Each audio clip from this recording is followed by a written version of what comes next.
Ryobi is the #1 selling do-it-yourself tool brand in the United States, with over 300 tools and over 100 million units sold. It has been the exclusive partner of Home Depot since 2000. The green drill is in more American garages than any other brand on earth. By the mid-1990s, at the peak of Ryobi's American dominance, the brand was generating over $800 million in annual sales, more than DeWalt, more than Skil, more than any other tool brand targeting the American homeowner. Every American who bought a Ryobi tool in that era believed they were buying Japanese engineering, the same country that gave them Sony televisions, Toyota reliability, and Honda engines that ran forever. They were not. The Japanese company that created the Ryobi name knew it was over before most Americans ever noticed. In August 2000, Ryobi Limited in Japan quietly sold its entire North American tool business, the brand, the platform, the factories, everything, to a Hong Kong company most Americans have never heard of, for $95 million. Today, the original Japanese company that built the Ryobi name makes aluminum engine blocks for Toyota and Ford, and has not sold a single power tool anywhere in the world since 2018. The name is Japanese, the tools are not. And the story of how that happened starts in a soy sauce warehouse in Hiroshima in December 1943, 2 years before the atomic bomb dropped 13 kilometers away. On December 16, 1943, in the small town of Fuchu, Hiroshima Prefecture, a new company was born inside the walls of a former soy sauce warehouse. The founder, Yutaka Urakami, was not an engineer or factory boss. He was a modest trader with a sharp eye for opportunity. That winter, a manager from Mitsubishi Electric's Fukuyama Works approached him with a challenge. Japan's military needed a reliable supply of die-cast aluminum parts for aircraft engines, and the technology was still rare in the region. Urakami had never seen a die-casting press before. Within a week, he decided to risk everything, securing the lease on the warehouse and ordering a high-pressure die-casting machine from the industrial north. The first official documents, corporate charter and local permits, bear Urakami's signature and the date, December 16, 1943. The warehouse, once lined with barrels of fermenting soy sauce, was stripped and retrofitted with concrete floors and a molten metal furnace. By early 1944, Ryobi Seisakusho Komabi Ltd. was turning out 2 tons of aluminum brackets per week, destined for the Imperial Navy's aircraft program. Mitsubishi Electric handled the contracts and the technical guidance, but the decisive move was Urakami's.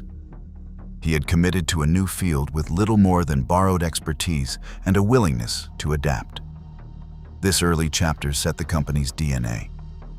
The decision to pivot overnight, to master a new technology under pressure, would echo through every reinvention that followed. The soy sauce warehouse, with its thick walls and lingering scent of brine, became the unlikely birthplace of a manufacturing legacy that would soon be tested by forces far beyond its founder's control.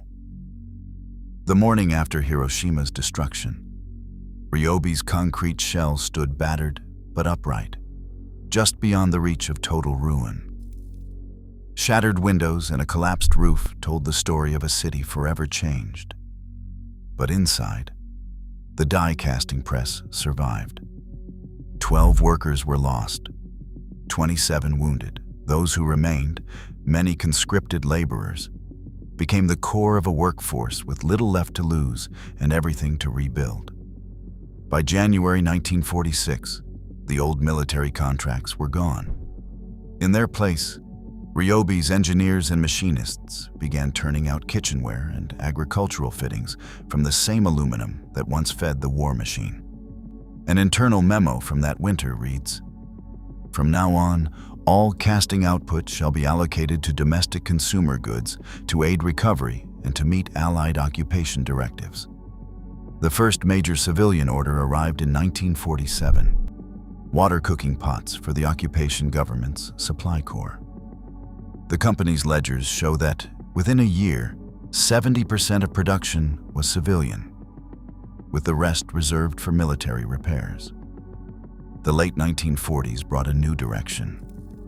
Ryobi won its first contract to supply aluminum auto parts, door handles, and window frames for Japan's emerging car industry. This pivot, quietly signed in 1947, marked the beginning of a relationship with automakers that would last decades. The workforce, once shaped by scarcity and loss, now found purpose in the post-war boom. By 1961, Ryobi had raised 120 million yen through a public listing on the Hiroshima Stock Exchange. That capital funded new offset printing presses and expanded die casting lines. Engineers filed patents for improved aluminum molds, and the company's first foray into finished products arrived in 1964 with the unveiling of its electric drill at the Tokyo Industrial Expo. The drill's lightweight, die-cast housing was a direct product of wartime ingenuity, now repurposed for peacetime ambition. The old soy sauce warehouse, scarred but standing, had become a launchpad for invention. Ryobi's journey into American garages began with a quiet arrival in 1968. At the time, most U.S. homeowners still reached for familiar names: Black & Decker, Skil, Craftsman. Ryobi, with its die-cast drills and sanders, slipped onto shelves through small importers and regional distributors who spotted an opening: affordable, reliable tools for a new generation of do-it-yourselfers. By the late 1970s, Ryobi had built a patchwork of partnerships, placing its products in hardware aisles from Portland to Baltimore. Ads in trade magazines promised Japanese quality at American prices, and those promises stuck. The real breakthrough came not with a single tool, but with a shift in how tools were powered. In 1981, Ryobi opened its Shelbyville, Indiana plant.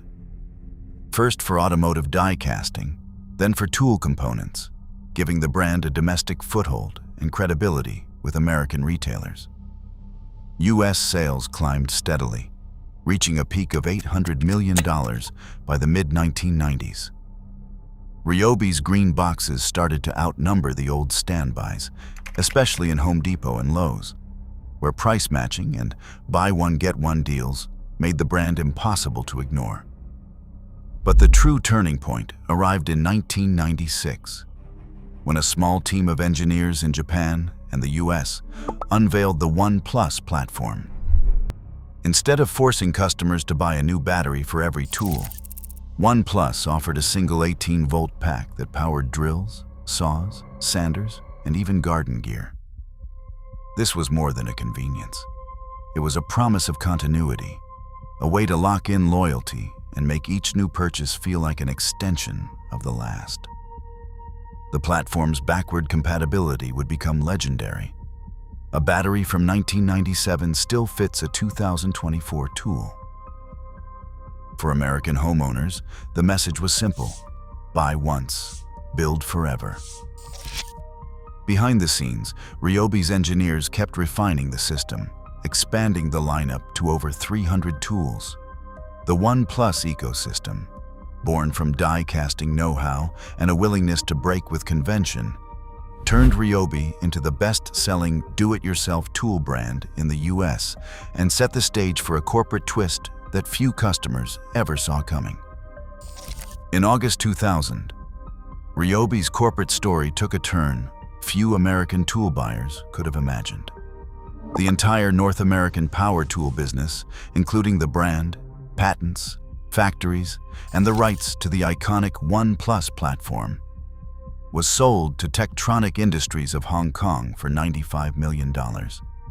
TT Wang, founded in 1985 by Horst Julius Pudwill and Roy Chi Ping Chung, had started as a contract manufacturer for brands like Sears.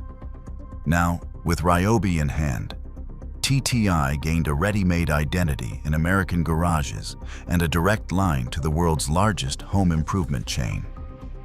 The ink on the deal was barely dry when TTY struck an exclusive agreement with Home Depot. From that point forward, Ryobi's green tools would appear only in Home Depot aisles, their price tags promising accessibility and their packaging still carrying the Japanese name. The Home Depot deal locked in shelf space across the United States, turning Ryobi into a fixture for millions of homeowners. It also insulated TTY from the cutthroat competition that had squeezed margins for decades. TTY did not stop at Ryobi.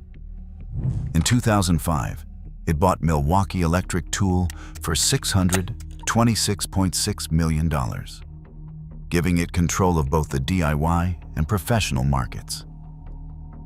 Milwaukee stayed red, tough, and union-friendly. Ryobi remained green, affordable, and homeowner-focused. By 2024, TTY's portfolio stretched from AEG to Hoover, generating $15.3 billion in annual revenue. Yet the irony deepened. The Ryobi brand had become an American household name, but the original company in Hiroshima no longer made or sold power tools. In 2018, Ryobi's Japanese parent sold its last remaining tool business to Kyocera, leaving only the die-casting division, now led by Tatsushi Urakami, grandson of the founder. Today, the Ryobi name on a drill at Home Depot traces back to a soy sauce warehouse. But the company behind it is a global conglomerate with roots far from Hiroshima. Today, green Ryobi drills fill American garages, powered by batteries first released in 1996. Yet their roots trace to a Hiroshima warehouse far from the aisles of Home Depot. Brands outlive borders, and sometimes even their own creators.